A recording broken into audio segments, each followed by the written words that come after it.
So power கொரினா என்னன்னு சொல்லி நிறைய வீடியோ போட்டிருக்கேன், அதை பாருங்க. அதே மாதிரி பவர் பிவட்ன்றதை இப்போ ஜஸ்ட் பார்க்கலாம். ஓகே, ஸோ பவர் பிவட் அப்படின்னாச்சு என்னன்னா, இப்போதைக்கு இந்த டேட்டா வந்து டிஸ்அக்ரிகேட்டட் டேட்டான்ற ஃபோல்டர் ஓப்பன் பண்ணி காமிக்கிற பாருங்க. இதில் எஃப்எம்சிஜினா ஃபாஸ்ட் மூவிங் கன்சியூமர் குட் அப்படின்ற டேட்டா. இதில் இப்போதைக்கு எந்த டேட்டா இல்லை. நான் வந்து டேட்டா வந்து வேற இடத்துல இருந்து எடுக்கிறேன். ரா டேட்டா ஃபோல்டர் இருக்குல்ல, இதுலேருந்து பார்க்கலாம். ஸோ இதில் பார்த்தீங்கன்னா 1 Jan 2023 அப்படின்ட்டு இருக்கு. ஸோ இதில் வந்து ஆக்சுவலாக நான் ஃபைல் வந்து ஓப்பன் ஆகலாம், ஓப்பன் பண்ணி காமிக்கிறேன். இப்போ இதுல வந்து 1 January வந்து ஜஸ்ட் பாத்தீங்கன்னா ஒரு 12 ஆர்டர் இருக்கு. ஆர்டர் ஐடி வந்து O-001 002 அப்படிலாம் இந்த டீட்டெயிலாம் இருக்கு இல்லையா. ஸோ இதை வந்து எப்படி நம்ம பிவட் போடுறது அப்படின்னு சொல்லி தெரியணும். இதுல என்ன பிவட் போடணும், ஆர்டர் வேல்யூ இல்லையே எப்படி பிவட் போட போறீங்க அப்படின்னு சொல்லி கேட்கலாம். ஸோ சாக்லேட் 25 grams 25 into 5 இந்த இடத்துல ஆர்டர் வேல்யூ வரணும் இல்லையா. So 25 rupees into 25 which is 125 rupees. So order value இங்க வரணும் இல்லையா, வரல இல்லையா. ஸோ இந்த இடத்துல இது இல்லைன்றனால இதை எப்படி கொண்டு வர போறோம்ன்றது இப்போ பார்க்க போறோம். ஓகே, ஸோ இது மாதிரி வந்து ஓவரால் டோட்டல் வேல்யூ வந்ததுக்கப்புறம் நம்ம டோட்டல் ஆர்டர் வேல்யூ எடுத்துட்டு சாக்லேட் 25 grams ப்ரைஸ் எவ்வளோ அப்படின்னு சொல்லி பார்க்கணும் இல்லையா. ஸோ இப்போ ஜஸ்ட் ஒரு அண்டு பண்ணி காமிக்கிறேன். இது வந்து இந்த வேல்யூ எல்லாமே வந்துருக்கு. ஸோ நாங்கள் நார்மலாக என்ன பண்ணுவீங்க, பிவட் டேபிள் போடுறதுக்கு முன்னாடி ஃபில்டர் பண்ணி பார்ப்பீங்க இல்லையா. ஸோ ப்ராடக்ட் அப்படின்றத என்ன பண்ணலாம், அல்மாண்ட்ஸ் எத்தனை டைம் ரிப்பீட் ஆயிருக்கு, ஒன்லி 1 time தான் இருக்கு. ஸோ அல்மாண்ட்ஸுக்கு வந்து 250 rupees சொல்லி வரணும் இல்லையா. ஸோ நம்மளோட பிவட் டேபிள் போயிட்டு பார்த்தோம்னா இந்த மாதிரி 250 சொல்லி வரணும் அல்மாண்டுக்கு. அடுத்தது ரெண்டாவது ப்ராடக்டை ஃபில்டர் பண்ணி பார்க்கலாம். பிஸ்கட் 25 grams, இது வந்து எவ்வளோ இருக்கு, ஒன்று தான் இருக்கு. ஸோ பிஸ்கட் 25 gramsன்றது இங்கே நமக்கு ஜஸ்ட் வந்து 50 rupees சொல்லி வரணும். அடுத்தது கேஷு 100 grams, மூணாவது ஐட்டம் பார்ப்போம். இது பார்த்தீங்கன்னா 2 இருக்கு. ஸோ இந்த ரெண்டையும் சம் பண்ணு 500 அப்படின்ற ஒரு 500 ரூபாய் அப்படின்ட்டு வரணும் இல்லையா. ஸோ இது வந்து 500 rupees சொல்லி வரும். ஸோ இந்த மாதிரி எல்லா ப்ராடக்ட்டுக்கும் டீட்டெயில் இந்த மாதிரி எடுக்கணும் இல்லையா. அதுக்கு தான் நீங்கள் பிவட் போடுவீங்க. நார்மலாக நீங்கள் பிவட் எப்படி போடுவீங்கன்றது உங்களுக்கு தெரியும் இல்லையா. பிவட் டேபிள் போட்டிங்கன்னா இந்த மாதிரி ஆர்டர் வேல்யூ இல்லாத சமயத்தில் என்ன ஆகும், ஆர்டர் வேல்யூ இல்லாத சமயத்தில் இந்த மாதிரி டோட்டல் நமக்கு வராது இல்லையா, வேல்யூ எவ்வளோன்னு சொல்லி வராது. ஜஸ்ட் இதை கட் பண்ணி பேஸ்ட் பண்ணிட்டு இங்கே காமிக்கிறேன். So almonds 100 grams overall 250 rupees, cashew 100 grams 500 rupees, biscuit 25 grams 50 rupees இப்படின்னு சொல்லி வரணும் இல்லையா. இப்போ இந்த இடத்துல நம்ம இந்த காலத்தை வந்து நம்ம இப்போ இல்லை, இப்போ எப்படி கொண்டு வர போறோன்றதை நான் ஜஸ்ட் உங்களுக்கு காமிக்கிறேன். ஜஸ்ட் இதை வந்து காப்பி பேஸ்ட் பண்ணி வச்சுக்கிறேன். ஏன்னா அந்த பிக்சர் நமக்கு பின்னாடி தேவைப்படும். ஸோ அதோட ஒரு ஷீட் கிரியேட் பண்ணி பிக்சர் இங்கே வச்சுக்கிறேன். இந்த ஷீட் 1 வந்து என்ன பண்றேன், டேட்டா அல்லது ரா டேட்டான்னு வச்சுக்கலாம். Raw data. Okay right. இப்போதைக்கு இந்த இதை டெலிட் பண்ணிடலாம். ஏன்னா இது பவர் பிவட் போடும்போது இது மாதிரி வரக்கூடாது. நார்மலாக நீங்கள் பிவட் போடுவீங்கன்னு அப்படி போடுங்க, இந்த டேட்டா ஏரியாவில் எங்கே வேணாலும் கர்சர் வச்சுக்கலாம். வச்சுக்கிட்டு இன்சர்ட் அப்படின்னு சொல்லி போட்டு பிவட் டேபிள் கிளிக் பண்ணிட்டு ஃப்ரம் பிவட் டேபிள் கிளிக் பண்ணிட்டீங்கன்னா இந்த மாதிரி வரும் இல்லையா.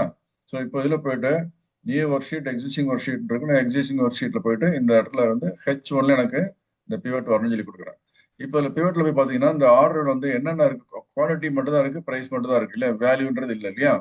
ஸோ இதை கால்குலேட் பண்றதுக்கு நமக்கு ஆட்டோமேட்டிக்கா நமக்கு கால்குலேட் பண்ணி வரணும் அப்படின்றதான் வந்து பார்க்க போறோம். ஸோ பிவட் டேபிள்ல இருக்கிற என்ன காலம் இருக்கோ அந்த மட்டும் தான் வரும். ஆர்டர் ஐடியில நீங்க பிவட் பண்ணலாம், ஆர்டர் டேட்ல பண்ணலாம், ப்ராடக்ட்ல பண்ணலாம், ப்ரைஸ்ல பிவட் பண்ணலாம், குவான்டிட்டியில பிவட் பண்ணலாம். சரிங்களா. ஸோ ஆனால் ஆர்டர் வேல்யூ இல்லைன்றனால இதை வச்சு பிவட் பண்ண முடியாது. ஸோ என்ன பண்றப்போ நம்ம இந்த பிவட் டேபிள் பண்ணதை அன்டு பண்ணிடலாம் இப்போதைக்கு. ரைட். இப்போ பவர் பிவட்னு சொல்லி ஒரு ஆப்ஷன் இருக்கு, இங்க போய் பாருங்க. பவர் பிவட் இருக்கு இல்லையா, இதை எப்படி கொண்டு வரணும்ன்றது நான் சொல்றேன் முன்னாடி. இந்த ரிப்பன் ஏரியால நீங்க எங்க வேணாலும் ரைட் கிளிக் பண்ணீங்க, ஹோம் இன்சர்ட் சொல்லி வச்சுட்டு இந்த இடத்துல ரிப்பன் ஏரியா, இந்த ஏரியா தான் பிவட் டேபிள் ரெக்கமெண்ட் எல்லாம் இருக்கு இல்லையா, இந்த மாதிரி ஐகான்ஸ் பட்டன்ஸ் எல்லாம் தெரியுதா, இந்த ஏரியா பேர் தான் ரிப்பன் ஏரியா. ஸோ ஹோம் சொல்லி கிளிக் பண்ணீங்கன்னா paste cut copy format painter எல்லாம் இருக்கு இல்லையா, பிளா பிளா பிளான், இந்த மெர்ஜி சென்டர் கண்டிஷனல் ஃபார்மேட் இதெல்லாம் ரிப்பன் ஏரியா. இங்க எங்க வேணாலும் ரைட் கிளிக் பண்ணீங்கன்னா இந்த மாதிரி கஸ்டமைஸ் த ரிப்பன் சொல்லி ஒரு ஆப்ஷன் வரும். இதுல போய் கிளிக் பண்ணீங்கன்னா இந்த கஸ்டமைஸ் அப்படின்ற ரிப்பன் அப்படின்ற கஸ்டமைஸ் ரிப்பன்ற ஆப்ஷன் செலக்ட் ஆயிருக்கும். இது வந்து எதுல இருக்குன்னா எக்ஸல் ஆப்ஷன்ஸ்ல இருக்கும். எக்ஸல் ஆப்ஷன்ஸ்ல போனீங்கன்னா இந்த ரைட் சைட்ல போனீங்கன்னா இந்த பவர் பிவட்னு சொல்லி ஒன்று இந்த மாதிரி டிக் பண்ணாம இருந்திருக்கும். ஓகே, இதை டிக் பண்றோம். இப்போ இந்த பவர் பிவட்ன்றது ஆட்டோமேட்டிக்கா இங்க வராது. அது எப்படி வர வைக்கணும் அப்படின்னாச்சுன்னா இந்த இடத்துல போயிட்டு நம்ம வந்து என்ன பண்ணோம், இங்க கீழே போயிட்டு என்ன பண்ணோம், ஜஸ்ட் ஆட் இன்ஸ், இந்த லெஃப்ட் சைட்ல ஆட் இன்ஸ் இருக்குல்ல, இங்க கிளிக் பண்ணோம். லெஃப்ட் சைட்ல ஆட் இன்ஸ் அப்படின்னு கிளிக் பண்றேன். கிளிக் பண்ணோம்னா பாத்தீங்கன்னா இந்த இடத்துல பாருங்க ஆக்டிவ் அப்ளிகேஷன் ஆட்னு சொல்லி போட்டு ஒரு 3 லைன் இருக்கு. இப்போ எதெல்லாம் ஆட் ஆயிருக்கு ஆக்டிவ் அப்ளிகேஷன் ஆட்இன்ஸ்லாம்.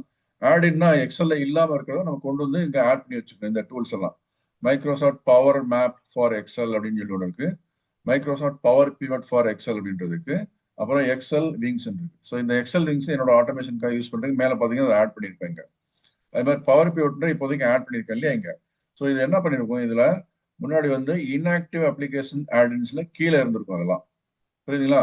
இந்த மைக்ரோசாஃப்ட் பவர் பிவட் ஃபார் எக்ஸல்ன்றது இங்க கீழே இருந்ததை எப்படி செலக்ட் பண்ணணும்னா இதுல போய் பாத்தீங்கன்னா இந்த லொகேஷன் இருக்கு சி டிரைவ்ல நமக்கு இருக்குன்னு சொல்லியிருக்கு. டைப் வந்து காம் ஆடின் அப்படின்னு சொல்லியிருக்கு. எக்ஸல் ஆடின்னு சொல்லி ஒன்று காம் ஆடின் இருக்கு. காம் ஆடினா வெப்சைட்ல இருந்து டவுன்லோட் பண்ணி நமக்கு இங்க அப்டேட் பண்ணக்கூடியதுன்னு சொல்லி அர்த்தம். ஓகே, ஸோ இது வந்து அப்டேட் ஆகிட்டே இருக்கும். ஸோ காம் ஆடின்னா இங்க போய் பார்த்தோம்னா மேனேஜ் அப்படின்னு சொல்லி போட்டு எக்ஸல் ஆடின்ஸ்ல இதுல போயிட்டு என்ன பண்ணோம் இந்த எக்ஸல் ஆடின்ஸ் ஃபர்ஸ்ட் ஆப்ஷன் இல்லாம ரெண்டாவது ஆப்ஷன் காம் ஆடின்ஸ் செலக்ட் பண்ணியிருக்கோம். ஆக்ஷன்ஸ் எக்ஸலன் எக்ஸ்பான்ஷன் பேக்ஸ் இந்த மாதிரிலாம் இருக்குல்ல இதெல்லாம் விட்டுட்டு காம் ஆடின்னு சொல்லி செலக்ட் பண்ணிட்டு கோ அப்படின்னு சொல்லி கொடுத்துருந்தீங்கன்னா இந்த மாதிரி ஒரு விண்டோ வரும். இந்த விண்டோல நமக்கு இந்த பவர் பிவட் அப்படின்றது இந்த டிக் மார்க் இல்லாம இருந்திருக்குன்னு வச்சுங்க. Microsoft Power Pivot for Excel இருக்குல்ல அங்க டிக் மார்க் ஆல்ரெடி ஆயிருக்கு. இது மாதிரி டிக் மார்க் இல்லைன்னா நம்ம டிக் மார்க் பண்ணிருக்கணும். இப்படி இருந்திருக்கும். டிக் மார்க் பண்ணிட்டு என்ன பண்ணோம் ஓகேன்னு சொல்லி கொடுத்துட்டு என்ன பண்ணோம் ஓகேன்னு சொல்லி கொடுத்ததுக்கு அப்புறம் நம்ம வந்து அந்த இடத்துல போயிட்டு என்ன பண்ணோம் இந்த பவர் கோன்னு சொல்லி கொடுத்தோம் கீழே. ஓகே, இந்த ஆட்ஸ்ல போனோம். இந்த ஆக்டிவா இல்லையா ஆக்டிவா இன்ஆக்டிவான்னு சொல்லி பார்த்தோம் பவர் பிவட் எக்ஸல்ன்ற ஆப்ஷனை பார்த்துட்டு இந்த இடத்துல போயிட்டு ஜஸ்ட் கிளிக் பண்ணிட்டு இந்த இடத்துல கோன்னு சொல்லி கொடுத்தோன்னா நான் ஜஸ்ட் இந்த ஆப்ஷன் மேலே உள்ள ஆக்டிவ் போயிடும். புரிஞ்சுங்களா? ஸோ மேலே ஆக்டிவ் போயிடும். அதுக்கப்புறம் என்ன பண்ணோம் இந்த கஸ்டமைஸ் ரிப்பன் ஏரியால போயிட்டு நான் சொன்ன மாதிரி இந்த பவர் பிவட் இந்த மாதிரி வந்து டிக் மார்க் இல்லாம இந்த இடத்துல வந்திருக்கும். ஓகே, இப்போ வந்து டிக் மார்க் பண்ணிட்டு ஓகே கொடுத்தாச்சுன்னா மேல அந்த பவர் பிவட் வந்துடும். இப்போ நான் என்ன சொல்ல வரேன்னா நம்ம பிவட் டேபிள் போடாம அப்படியே பவர் பிவட் மூலமா இந்த ஆர்டர் வேல்யூ கொண்டு வரப்போம். ஏன்னா பிவட்ல பிரைஸும் குவான்டிட்டி மட்டும் தான் நம்ம பண்ண முடியும். இந்த 5 காலம் இருக்கிறத நம்ம பிவட் பண்ண முடியும்னு சொல்லி பார்த்தோம். சாதாரண பிவட் டேபிள் இந்த டேட்டால போயிட்டு இந்த பிவட் டேபிள் இருக்கு இல்லையா இன்சர்ட் பிவட் டேபிள் இருக்கு இல்லையா இங்க சாரி டேட்டா கிடையாது இன்சர்ட்ல போயிட்டு பிவட் டேபிள்ன்ற ஆப்ஷன்ல போயிட்டு இங்க செலக்ட் பண்ணுவீங்க. இப்போ நம்ம பவர் பிவட் எப்படின்றத இன்சர்ட் பண்ணிட்டோம் இங்க மெயின் மெனு டேப்ல. ஸோ இந்த மெனு டேப் வந்து 1 2 3 4 5 6 7 8 9 10 11வது டேப்ல இருக்கு. ஸோ இதை கிளிக் பண்ணியாச்சுன்னா இந்த மேனேஜ் அப்படின்னு ஒன்று இருக்கு. ஓகே, இதுல பாருங்க மெஷர்ஸ் சொல்லி இருக்கு கேபிஎஸ் சொல்லி இருக்கு ஆட் டு டேட்டா மாடல் இருக்கு டிடெக்ட் இருக்கு செட்டிங் இருக்கு. இதுல கேபிஐ ரொம்ப ரொம்ப இம்பார்ட்டன்ட். நமக்கு வந்து ஒரு சேல்ஸ் டார்கெட் கொடுக்குறாங்க. அந்த டார்கெட்டை வச்சு நம்ம ஒவ்வொரு எம்ப்ளாயி ரீஜன்ல இருக்கிற எம்ப்ளாயிஸ்லாம் வந்து கரெக்டாக பெர்ஃபார்ம் பண்றாங்களா இல்லை ரெட் அலர்ட் ஆகுதா அப்படின்னு காமிக்கும். ரெட் அலர்ட்டா இல்லை எல்லோ கலரா கொஞ்சம் வந்து பார்த்துட்டு பண்ணணும், கொஞ்சம் இவர் கவனமா இருக்கணும். கிரீன்னா ஓகே சூப்பரா பெர்ஃபார்ம் பண்றாரு, அவருக்கு சேல்ஸ் டார்கெட் கொடுத்து மீட் பண்ணிட்டே இருக்கிறாரு. ஓகே, ஸோ இதான் கேபிஐ. கேபிஐக்கு முன்னாடி அந்த மெஷர்ஸ் சொல்லி அதுக்கு பண்ணாதான் கேபிஐ பண்ண முடியும். அது என்னன்றது அப்புறமா டீட்டெயிலாக எக்ஸ்பிளைன் பண்றேன். இப்போதைக்கு will come back here will make the pivot table for order value. So click on the manage அப்படின்றத கிளிக் பண்ணியாச்சுன்னா இந்த மாதிரி பவர் பிவட் எடிட்டர் ஓப்பன் ஆகும். இப்போ பாருங்க ஜஸ்ட் ரன் ஆகுது இப்போ. ஸோ இப்போ எக்ஸல் விண்டோவில் இருக்கிறோம். DSR1ன்ற ஃபைல் இப்போ பவர் பிவட் ஓப்பன் ஆயிடுச்சு. நம்ம பவர் கொரியில் பார்த்தீங்கன்னா நம்ம நார்மலாக வந்து என்ன பண்ணியிருப்போம் பவர் கொரியில் போகும்போது எக்ஸல்ல போய் ஒர்க் பண்ண முடியாது இல்லையா. ஆனால் இங்கே பாருங்க இதுல வந்து நம்ம பவர் பிவட் விண்டோ ஓப்பன் ஆயிருக்குது. இதை எப்படி நம்ம இது பண்ணிட்டு எக்ஸல்லையும் ஓப்பன் பண்ணலாம். எக்ஸல் ஆக்டிவேட் ஆயிரும். புரியுதுங்களா? ஸோ இந்த சைடு லெஃப்ட் சைடில் என்ன பண்றேன் இதை நம்ம டீட்டெயில் வந்து இந்த ஃபைலை க்ளோஸ் பண்ணிக்கிறேன். இது வந்து தேவையில்லாத ஃபைல். ஓகே, இப்போ இது வந்து லெஃப்ட் சைடில் இருக்கிறது எக்ஸல். இந்த ரைட் சைடில் இருக்குது இல்லையா இது பவர் பிவட். பவர் பிவட் வந்து கொஞ்சம் வேணா கீழே எழுத்து வச்சுக்கலாம். ரைட். ஸோ இப்போ நம்ம பவர் பிவட்ல போயிட்டு என்ன பண்ணோம் ஜஸ்ட் நமக்கு இந்த இடத்துல ஹோம் இருக்கு டிசைன் இருக்கு அட்வான்ஸ்லாம் இருக்கு இல்லையா. ஸோ இந்த டேட்டா வியூன்னு ஒன்று இருக்கு அப்புறம் டயக்ராம் வியூலாம் இருக்கு. ஓகே, ஸோ நம்ம பவர் பிவட்ல என்ன பண்ணியிருந்துருக்கணும் இந்த டேட்டாவை ஜஸ்ட் நம்ம போய் ஆட் பண்ணணும் இல்லையா. எப்படி ஆட் பண்றது அப்படின்றத நான் இப்போ சொல்றேன் பாருங்க.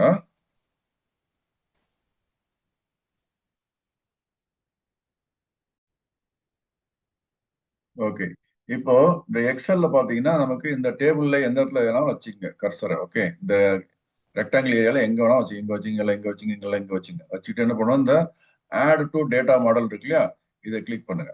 ஆட் டு டேட்டா மாடல் சொல்லி கிட்டோன்னா கிரியேட் டேபிள் சொல்லி வந்திருக்கு இல்லையா ஏன்னா இது டேபிள் எக்ஸல் டேபிள் ஃபார்மேட்ல எல்லாம் நார்மல் டேபிள் ஃபார்மேட்ல இருந்துச்சு. அதனால வந்து மை டேபிள் ஹேஸ் ஹெடர் ஆப்ஷனை டிக் பண்ணியாச்சுன்னா இந்த header order ID, order date, product, price, quantity, இது வந்து ஹெடர்ன்றதுனால நம்ம மை டேபிள் ஹேஸ் ஹெடர்னு டிக் மார்க் பண்ணிட்டோம். ஸோ நம்மளோட ரேஞ்ச் வந்து பார்த்தீங்கன்னா $A $1 ஃபுல் கோலன் $E $13 சொல்லி இருக்கு. அது நத்திங் பட் இந்த $A $1ல இருந்து இந்த E13 வர்றதுக்கு இந்த இதில் அப்படியே ஃபுல்லா ஏரியா செலக்ட் ஆயிருக்குன்னு அர்த்தம். கிவ் ஓகே, ஓகேன்னு சொல்லி கொடுத்தோன்னா டேபிளா கன்வெர்ட் ஆயிடுச்சு. இந்த டேபிளுக்கு நேம் என்னன்னா பாத்தீங்கன்னா பிவட் டேபிள் அங்கே ஆட்டோமேட்டிக்கா டேபிள் 1 சொல்லி வருது இல்லையா? அதே மாதிரி இப்போ ரைட் சைட்ல பாருங்க, நம்ம பவர் பிவட்ல அந்த பவர் பிவட் எடிட்டர்ல போய் இது ஓப்பன் ஆயிடுச்சு. ஓகே, இந்த பவர் பிவட்ல என்ன நேம் இருக்குன்ற மேல காமிக்கிற பாருங்க. பவர் பிவட் ஃபார் எக்ஸல் சொல்லி போட்டிருக்கா. இதுதான் பவர் பிவட்டோட எடிட்டர். இதுல பாத்தீங்கன்னா ஹோம், டிசைன், அட்வான்ஸ்டு 3 டேப் தான் இருக்கும். எக்ஸல்ல நம்ம நார்மலா தெரியல, ஹோம், இன்சர்ட், ட்ரா, நிறைய ஃபார்முலா, டேட்டா, ரிவ்யூ, வியூ, இது மாதிரி நிறைய இருக்கும். ஆனா அங்க பவர் பிவட்ல போய் பாத்தீங்கன்னா ஹோம், டிசைன், அட்வான்ஸ்டுல தான் இருக்கும். ஸோ இப்போ வந்து நமக்கு என்ன இருக்கு, இந்த டேட்டா வந்து நம்ம டேபிளா கன்வெர்ட் பண்ண உடனே இங்கே அந்த டேபிள் லோட் ஆயிடுச்சு. டேபிள் 1 சொல்லி இங்க வந்துச்சு பாத்தீங்களா? ஸோ இதோட டேபிள் 1 இதுல நேம் டேபிள் 1 இருக்கு, அதுதான். ஸோ இப்போ நான் என்ன பண்றேன், இதை போயிட்டு டிஎஸ்ஆர் டேபிள் சொல்லி போடலாம். டெய்லி சேல்ஸ் ரெக்கார்ட் டேபிள் அப்படின்னு சொல்லி போட்டுருக்கோம். 1 Jan டேபிள் சொல்லி போடுறேன். 1 Jan டேபிள். ஓகே, இந்த மாதிரி போட்டதுன்னா இப்ப பாருங்க, இந்த டேபிள் வந்து இந்த இடத்துல ஷீட் நேம் மாறுதான்னு பார்க்கலாமா? ஓகே, இப்போ நமக்கு இங்க டேபிள் மாறிடுச்சு, ஆனா இங்க டேபிள் நம்ம மாறல. ரெஃப்ரெஷ் சொல்லி கொடுத்தா மாறுதான் பார்க்கலாமா? டேபிள் 1 அப்படின்றதா இருக்கு. ஓகே, ஸோ டேபிள் 1 தான் இருக்கு. என்ன பண்ணுவோம், க்ளோஸ் அப்படின்னு சொல்லி கொடுத்துடலாம். க்ளோஸ் சொல்லி கொடுத்துட்டேன். இப்போ என்ன ஆகுது, டேட்டா அந்த இடத்துல இருந்து லோட் ஆகுது நமக்கு. ஓகே, லோட் ஆயிடுச்சு. ஆனா டேபிள் 1 அப்படின்றதா இருக்கு.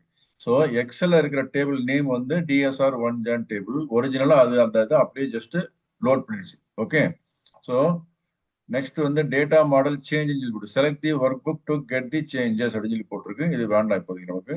ஓகே, இப்போ நமக்கு இந்த இடத்துல பவர் குவரி எடிட்டர்ல வரும். இப்போ பிரைஸ் இருக்கு, குவான்டிட்டி இருக்கு, ஆட் காலம் இருக்கு. நார்மலா பவர் குவரியில போய் நீங்க பண்ணுவீங்க இல்லையா, அதே மாதிரி நம்ம இங்க பண்ண என்ன பண்ணோம், இந்த ஃபார்முலா பார்ல போட்டு ஈக்குவல் டு ஆட் காலம் ஏரியா கிளிக் பண்ணிட்டு ஈக்குவல் என்ன பண்ணும், பிரைஸை கிளிக் பண்ணுங்க. ஸோ என்ன வருது, டேபிள் 1ல உண்டான பிரைஸ் ஆட்டோமேட்டிக்கா வருது. பிரைஸ்ன்ற இடத்துல தான் அந்த டெக்ஸ்ட் மேல தான் கிளிக் பண்ணேன், ஃபுல் காலம் கிளிக் பண்ணல. நீங்க எங்க கிளிக் பண்ணாலுமே அதுதான் வரும், புரியுதா? இந்த 25 மேல கிளிக் பண்ணாலும் டேபிள் 1 பிரைஸ் தான் வரும். இந்த 100 மேல கிளிக் பண்ணாலும், ரோ நம்பர் 6 இருக்குல்ல, இதுல கிளிக் பண்ணாலும் அந்த பிரைஸ்ன்றது ஒரு காலம் ஃபுல்லாவே செலக்ட் பண்ற மாதிரி வரும். அதாவது டேபிள் 1 அப்படின்ற அந்த அந்த டேபிள்ல பிரைஸ் இந்த காலத்தை எடுத்துக்கணும் அர்த்தம். ஸோ ஸ்டார் போட்டது நம்ம மல்டிப்ளைன்னு அர்த்தம். இப்போ குவான்டிட்டியும் அதே மாதிரி ஏதாவது இடத்துல கிளிக் பண்ணணும் சும்மா. ஓகே, இந்த 550 மேல கிளிக் பண்ணி பார்க்கலாமா? கிளிக் பண்ணோட மேல பாருங்க, டேபிள் 1ல உண்டான குவான்டிட்டியை அந்த காலத்தை மல்டிப்ளை பண்ணி கொடுங்கன்னு அர்த்தம். ஸோ நீங்க நார்மலா எக்ஸல்ல பண்ணீங்கன்னா என்ன பண்ணுவீங்க, ஃபர்ஸ்ட் இந்த 25 × 5 கால்குலேட் பண்ணி போடுவீங்க, அப்படியே காப்பி பண்ணி பேஸ்ட் பண்ணுவீங்க. இப்போ நமக்கு ஒரே ஸ்டெப்ல எல்லாம் முடிஞ்சிருக்கு. இதுதான் டேபிளோட என்ன சொல்லுவாங்க, மகிமை அப்படின்னு சொல்லுவாங்களா, டேபிளோட ஃபேண்டாஸ்டிக் வே ஆஃப் ஒர்க்கிங். இப்போ ப்ரெஸ் என்டர் சொல்லி கொடுத்துட்டோம். ப்ரெஸ் என்டர் சொல்லி கொடுத்த உடனே நமக்கு இந்த இடத்துல எல்லாம் கால்குலேட் பண்ணிட்டு வரும் பாருங்க, வந்துடுச்சு ஆட்டோமேட்டிக்கா. ஸோ இப்போ இது வந்து ஒரு ஜஸ்ட் ஒரு 12 ஆர்டர் மட்டும் தான் இருந்துச்சு, எல்லாத்துக்கும் கால்குலேட் ஆயிடுச்சு. இதே மாதிரி 1,00,000 ரூபா, 10,00,000 ரூபான்னு எவ்வளவு ரூபா இருந்தாலும் எல்லாத்துக்குமே இந்த மாதிரி பிவட் டேபிள்ல ஆட்டோமேட்டிக்கா கால்குலேட்டா வந்துடும். இதே தான் நீங்க பவர் கொரியிலையும் பண்ணுவீங்க. இதுல என்ன டிஃபரன்ஸ் இருக்கு அப்படின்னு சொல்லி கேட்கலாம். ஸோ என்ன டிஃபரன்ஸ் இருக்குன்னு நான் காமிக்கிறேன். இப்போ இதை வந்து ஆர்டர் வேல்யூன்னு சொல்லி ரீநேம் பண்றதுக்கு டபுள் கிளிக் பண்ணிட்டு ரீநேம் பண்றோம். ஓகே, ஆர்டர் வேல்யூ அப்படின்னு சொல்லி போட்டாச்சு. ஓகே, ஸோ இப்போ எங்க வாங்க இந்த ஆப்ஷன்ல போய் பாருங்க, நமக்கு கொஞ்சம் அப்டேட் ஆகி வந்தோடனே எல்லாம் எனேபிள் ஆகி பார்த்தீங்களா. ஸோ பிவட் டேபிள்னு சொல்லி ஒரு ஆப்ஷன் இருக்கு. ஹோம்ல போயாச்சுன்னா கிளிப் போர்டு இருக்கு, கெட் எக்ஸ்டர்னல் டேட்டா இருக்கு, ரெஃப்ரெஷ் இருக்கு, பிவட் டேபிள் இருக்கு, அப்புறம் இந்த இடத்துல நீங்க பர்சன்டேஜ் அப்ளை பண்றதுக்கு மற்ற டீட்டெயில் எல்லாமே இருக்கு இல்லையா. இந்த மாதிரி என்னென்ன இருக்கு பாத்துங்க.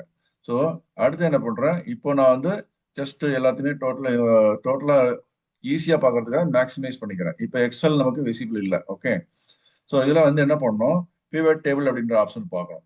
இப்போ நீங்க 2 டேபிள் கொடுக்குறீங்கன்னு வச்சுக்கோங்க, டேபிள் 1 மட்டும் தான் இருக்கு, இன்னொரு டேபிள் வேற மாதிரி ஸ்ட்ரக்சர் இருக்குன்னா அங்க போயிட்டு டயக்ராம் வியூ போட்டீங்கன்னா இந்த மாதிரி டயக்ராம் வியூல எத்தனை டேபிள் போடுறீங்களோ அது வந்துடும். இந்த இடத்துல கீழே போயிட்டு நீங்க ட்ராக் பண்ணி, இப்போ 5 காலம் மட்டும் இருக்கிறதுனால 3 காலம் மட்டும் தெரியுது இல்லையா, order ID, order date, product ID சொல்லி. ஸோ இதை வந்து கிளிக் பண்ணிட்டு கீழே ட்ராக் பண்ணிச்சுன்னா ஃபுல்லு தெரியும். இந்த மாதிரி ஃபுல்லா வச்சுக்கலாம்.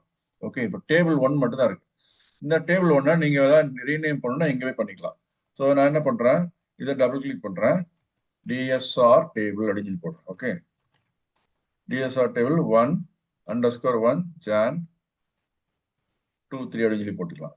ஓகே, ஸோ இப்போ இந்த டேபிள் இருக்கு. நீங்க புதுசு இன்னொரு டேபிள் இங்க போட்டுருந்தீங்கன்னா இங்க உள்ள ப்ராடக்ட் ஐடியும் அங்க உள்ள ப்ராடக்ட் ஐடியும் சேம் அப்படின்றத நீங்க சொல்லலாம். அதுக்கு எப்படின்றது அப்புறமா சொல்றேன். இப்போதைக்கு இந்த டேபிள்ல நம்ம எக்ஸல் மூலமா பிவட் டேபிள் போட்டோம் இல்லையா, அந்த மாதிரி போடாம இப்போ பவர் பிவட் மூலம் பிவட் டேபிள் போட போறோம். இதுல என்னென்ன ஆப்ஷன் இருக்கு பாத்தீங்களா? பிவட் டேபிள் கிரியேட் பண்ணலாம், பிவட் டேபிள் சார்ட் கிரியேட் பண்ணலாம், single chart, chart and table ஹரிசாண்டல்னு ஒன்று இருக்கு, சார்ட் அண்ட் டேபிள் வெர்டிகல் இருக்கு, 2 சார்ட்ஸ் ஒரே சமயத்தில் கிரியேட் பண்ணலாம். ஆனா நீங்க எக்ஸல்ல போயிட்டு நீங்க பிவட் டேபிள் யூஸ் பண்ணி சார்ட் பண்ணணும்னா 2 பிவட் டேபிள் போடணும். ஓகே, ஒரு பிவட் டேபிளுக்கு ஒரு பர்டிகுலர் மெமரி ஆக்குபை பண்ணணும். 2 பிவட் டேபிள் போட்டீங்கன்னா அது மட்டும்தான் 2 சார்ட் கிரியேட் பண்ண முடியும். ஒரே சமயத்துல 2 சார்ட் கிரியேட் பண்ண முடியாது. ஏன்னா பிவட் டேபிள்ல போய் நீங்க ஒரே ஒரு பிவட் டேபிள் கிரியேட் பண்ணிட்டு 2 சார்ட் பண்ணணும்னா அது வந்து என்ன பண்ணும், அது மாத்துறதுக்கு ரொம்ப சிரமப்பட வேண்டியிருக்கும். ஓகே, ஏன்னா பிவட் டேபிள் ஒண்ணு அதுல போய் ஆர்டர் வேல்யூக்கு மட்டும் கிராஃப் போட்டு வச்சிருக்கீங்கன்னு வச்சுங்களேன், அதே பிவட் டேபிள் யூஸ் பண்ணி இன்னொரு சார்ட் போடுறீங்க, அதுல வந்து ரீஜியன் வைஸ் ஆர்டர் வேல்யூ போட்டீங்கன்னு வச்சுங்களேன், இந்த ரெண்டுமே மாறிடும். ஆனா இங்க பவர் பிவட்ல அந்த மாதிரி கிடையாது. 2 சார்ட்டையும் வந்து ஒரே பிவட் கேட்சில இருந்து எடுத்துக்கலாம். அதே மாதிரி என்ன இருக்கு நெக்ஸ்ட், 2 சார்ட்ஸ் வெர்டிகல் இருக்கு. ஸோ 2 சார்ட்ஸ்ல ஹரிசாண்டல் இருக்கு, 2 சார்ட் வெர்டிகல் இருக்கு, அதே மாதிரி 4 சார்ட்ஸ் இருக்கு. ஓகே, ஸோ இப்போ நம்ம பிவட் டேபிள் மட்டும் பார்ப்போம். பிவட் டேபிள் அப்படின்னு சொல்லி கொடுத்தோன்னே நியூ ஒர்க் ஷீட்டா எக்ஸிஸ்டிங் ஒர்க் ஷீட்டான்னு சொல்லி கேட்குது. ஏன்னா எக்ஸலை செலக்ட் பண்ணிருச்சு. இப்போ பாருங்க, ஸோ நான் என்ன பண்றேன், நியூ ஒர்க் ஷீட்னே கொடுத்துடலாம். ஓகே அப்படின்னு சொல்லி கொடுத்தாச்சுன்னா இப்போ இந்த எக்ஸல்ல மேக்ஸிமைஸ் பண்ணி காமிக்கிறேன் பாருங்க. ஒரிஜினல் நமக்கு ஷீட் 2ன்னு சொல்லி நம்ம அந்த பிக்சர் ஒன்று பண்ணியிருந்தோம் இல்லையா, அந்த பிக்சர் வேணா இப்படி பண்ணி காமிக்கிறேன். ஓகே, இந்த பிக்சர்ல கொஞ்சம் கலர் வேணா மாத்திக்கலாம், ப்ளூ கலர். ஸோ ஷீட் 2ல இந்த பிக்சர் இருந்துச்சு இல்லையா, இதை இப்போ காப்பி பண்ணிட்டு நான் என்ன பண்றேன், இது ஒரிஜினலா ரா டேட்டா இருந்த இடம், ஷீட் 3ன்னு ஒன்று புதுசா இன்சர்ட் பண்ணிட்டு இந்த பிவட் டேபிள் 2ன்னு சொல்லி இங்க வந்திருக்கு. அது அப்படியே பிவட் டேபிள் 2ன்னு இருக்கட்டும். நம்ம இப்போ வந்து அல்மாண்ட் 100 கிராம் 250 ரூபா தானா, கேஷ்யூ 100 கிராம் 500 ரூபாய் தானா total order value, biscuit 25 gram 50 rupees தானா அப்படின்றத பார்க்க போறோம். ஸோ இந்த பிவட் டேபிள் ஏரியால எங்க வேணா கிளிக் பண்ணிக்கலாம்னு சொல்லியிருக்கேன். கிளிக் பண்ணிட்டு இங்க ரைட் சைட்ல பிவட் டேபிள் ஃபீல்ட்ல பாத்தீங்கன்னா நார்மல் பிவட் டேபிள் மாதிரி இல்லாம ஒரு ஆரோவோட சேர்த்து இந்த மாதிரி வந்திருக்கும், ஒரு டேபிளா கிரியேட் பண்ணி வந்திருக்கு. இதுல போய் பார்த்தாச்சுன்னா நம்ம order ID, order date, product price எல்லாமே இருக்கு, குவான்டிட்டி எல்லாம் இருக்கு, ஆர்டர் வேல்யூ இருக்கு இல்லையா. ஸோ இப்போ ஆர்டர் வேல்யூன்றதை கிளிக் பண்ணியதுன்னா டக்குன்னு டைரக்டா அதுவே இந்த இடத்துல போய் ஸ்மெல் பண்ணி என்ன போகுது, ஆட்டோமேட்டிக்கா சம் ஆஃப் ஆர்டர் வேல்யூ சொல்லி போடுது. நமக்கு தேவையான சம் ஆஃப் ஆர்டர் வேல்யூ தான். ஓவரால் ஆர்டர் வேல்யூ 22,120 இருக்கு. செக் பண்ணி பார்த்துடலாமா அதை? இப்போ இந்த இடத்துல வந்து என்ன பண்றேன், கால்குலேட் பண்ணி போடலாம். This is equal to D2 into E2. Okay, so D2 into E2 போட்டு எல்லாத்தையும் ஜஸ்ட் காப்பி பேஸ்ட் பண்ணுவீங்க நார்மலா. ஸோ இங்க சம் பார்த்தீங்கன்னா 22,120 இருக்கு. ஸோ இங்க ஆட்டோ சம் போட்டு பார்க்கலாம், 22,120 இருக்கு. ஸோ இங்கேயும் 22,120 தான் இருக்கு. வேணா ஜஸ்ட் ஸ்லிப்பிங் பண்ணி கொண்டு வந்துடுறேன் இந்த இடத்துல சம் பண்ணதை. ஓகே, ஸோ 22,120 அதுதான் டோட்டல் ஆர்டர் வேல்யூ வந்துருச்சுன்னு வைங்க. ஓகே, ஸோ திஸ் இஸ் ஓகேயா? இப்போ ஸோ இதை டிக் பண்ணிக்கலாமா? இதை டிக் பண்ணியாச்சு, இது கரெக்ட். ஓகே, இந்த இடத்துல வந்துருக்கு. இப்போ நம்ம பிவட் டேபிள் ஏரியால மறுபடியும் இங்க கிளிக் பண்றேன். இப்போ பிவட் டேபிள் 2 செல்ல தான் இருக்கு. முன்னாடி நிறைய செல் இருந்துச்சு, இப்போ 2 செல்லா சுருங்கிருக்கு. ஏன்னா வெறும் ஆர்டர் வேல்யூ மட்டும் தான் டோட்டல் பண்ணிருக்கு, சம் ஆஃப் ஆர்டர் வேல்யூ சொல்லி போட்டு. இப்போ நமக்கு என்ன வேணும், ப்ராடக்ட்ன்றது வேணும் இல்லையா. ப்ராடக்ட்ன்றதை கிளிக் பண்ணிட்டு இந்த இடத்துல ரோ வைஸ் கொண்டு வந்தோம்னா இங்க ரோ வைஸ் வரும். ஃபர்ஸ்ட் ரோ வந்து அல்மாண்ட்ஸ், ரெண்டாவது பிஸ்கட், அடுத்தது கேஷ்யூ, இந்த மாதிரி அல்பாபெட்டிக்கலா வந்துடும். ஸோ நம்ம ரோல போடாம இந்த காலம்ல போட்டோம்னா இங்க பாருங்க, காலம்ல வந்து அல்மாண்ட்ஸ் 100 கிராம் ஃபர்ஸ்ட் காலம் சில இருக்கு, பிஸ்கட்ன்றது காலம் டில இருக்கு, கேஷ்யூன்றது காலம் ஈல இருக்கு. இந்த மாதிரி ப்ராடக்ட் எல்லாமே காலம் வைஸ் போடும். ஏன்னா அந்த காலத்துல வந்து என்ன பண்றோம், ப்ராடக்ட் போட்டுக்கிறோம். நமக்கு இந்த மாதிரி இருந்தா நமக்கு நீட்டா இருக்கும்னு நிறைய டைம் நம்ம ஃபீல் பண்ணுவோம் இல்லையா. ஸோ இப்ப பாருங்க, இந்த அல்மாண்ட்ஸ் 250 100 கிராம் வந்து 250 ருபீஸ்க்கு சேல் இருக்குன்றது வந்துச்சா, கரெக்டா இருக்குங்களா. ஸோ இது கரெக்ட், நம்மளோட இது ஒரு ஜஸ்ட் கேலிபிரேஷன் பண்ற மாதிரி. அடுத்தது கேஷ்யூ 100 கிராம் பாருங்க, இங்க 500 ருபீஸ் இருக்கு, அது மாதிரி இங்கே 500 ருபீஸ். அடுத்து பிஸ்கட் பாருங்க, இங்க 50 ருபீஸ் இருக்கு, இங்க 50 ருபீஸ்க்கு. ஸோ நம்ம 3 வேல்யூ கரெக்டா செக் பண்ணிட்டோம் இல்லையா. அதனால எல்லாமே கரெக்டா இந்த மாதிரி டோட்டல் வேல்யூ வந்துருக்கும். ஸோ 22,120 இஸ் டோட்டல் வேல்யூன்றது அதுவும் இங்க செக் பண்ணிட்டோம் ஆல்ரெடி. ஸோ ஓவரால் வந்து எல்லா ப்ராடக்ட்டுக்கும் சேர்த்து நமக்கு இங்க பிவட் வேல்யூ வந்துருச்சு, பிவட் டேபிள்ன்றது வந்துருச்சு. ஸோ இதுதான் வந்து பவர் பிவட் அப்படின்றதுல ஒரு முக்கியமான வீடியோ, பார்த்து தெரிஞ்சுக்கங்க.